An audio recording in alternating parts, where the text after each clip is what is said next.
Hi friends, welcome to way to China biz. Special ఏంటంటే కస్టమర్స్కి ఏమేం కావాలో వాళ్ళ రిక్వైర్మెంట్ తగ్గట్టుగా వాళ్ళ ప్లేస్లకి తీసుకెళ్తాం అనమాట. అయితే మనకి రాజమండ్రి నుంచి గోవిందరాజు గారు వచ్చారనమాట. ఆయన ఏంటంటే ప్లాంట్స్, లైవ్ ప్లాంట్స్ ఉన్న ఫామ్స్కి తీసుకెళ్ళమంటే అది మనకి దగ్గరలోనే ఉంటే తీసుకొని వచ్చామన్నమాట. సో మీరు నా వెనకమాల చూడొచ్చు, బ్యాక్ సైడ్ ఇవన్నీ లైవ్ ప్లాంట్స్. వాళ్ళు ఇక్కడ నుంచి కూడా ఇంపోర్ట్ చేస్తున్నారంట. నాకు అది కొత్త విషయం, ఎందుకంటే నేను ఎప్పుడు ఫర్నిచరే చేస్తా కానీ వేరే అన్ని ఇప్పుడు ఈ బిజినెస్ ట్రిప్ వల్ల నాకు కూడా తెలుస్తూ ఉన్నాయి. ఎంత చిన్న చెట్టుకి చూసారా ఈ ఎన్ని ఫ్రూట్స్ ఉన్నాయో, ఇంత బుడ్డ చెట్టుకి. ఇది కూడా సో ఇట్లా నర్సరీ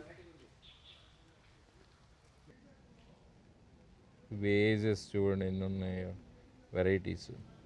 సో మనకి ఇక్కడ నుంచి మనకి చైనా నుంచి లైవ్ ప్లాంట్స్ మనకి రాజమండ్రి దగ్గర ఉన్న కడియంకి చాలామంది ఇంపోర్ట్ చేసుకుంటున్నారు. అదే సో మనం కూడా ఏంటంటే మీకు కావాలి అంటే మీరు రావాలి, మిమ్మల్ని తీసుకొస్తాము, మీరు పర్చేజ్ చేసింది మనము డోర్ డెలివరీ చేస్తాం అనమాట. సో అందుకనే మనం బిజినెస్ ట్రిప్స్, క్యాంటీన్ ఫేర్ ఇవన్నీ కూడా కండక్ట్ చేస్తుంది. Okay, I hope you like this video. Thank you for watching way to China Bij.